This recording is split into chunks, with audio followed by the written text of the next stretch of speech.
sharp was important, and also the thing is that I'm a lover. I mean, you call it pop, that there is something in that kind of popular culture, something that has to do with capturing the zeitgeist, with capturing the zeitgeist of your time, and I think that in that sense it can be a form of poetry.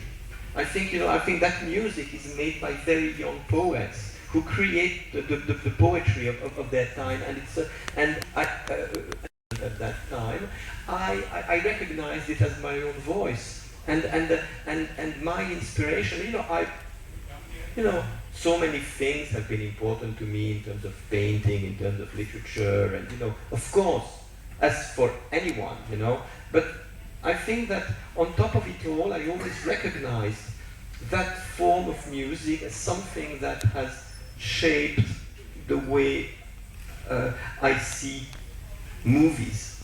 Because you were discussing the French Nouvelle Vague earlier, and when I was growing up, they were already 20 years behind, I mean, they had been around for a long time. Their work was already there in the museum, it was part of film history. So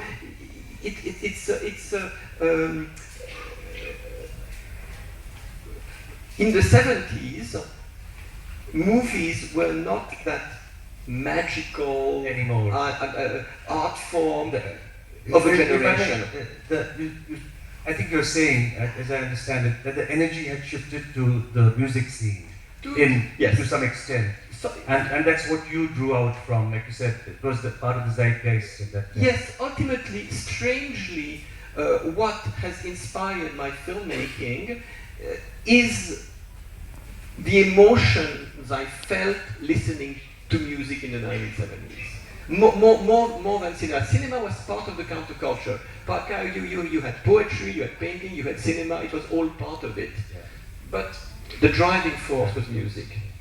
Yesterday we saw your lovely film on Ho Xiaoxian. And did he or did he not, when he wanted to come into the contemporary times, instead of the history of Taiwan and his own childhood and so on, he has used music in a similar way in films like Millennium Mambo and the whole phase of films in the late 90s and the early. So it's a wonderful coincidence. But talking about Ho Xiaoxian, he says something very interesting. I'm trying to wrap up now a little so that there's enough time for a Q&A. He says something very interesting in this film, that once you are past 50, you have to rekindle the energy of your early films. Yes. You have passed 50 some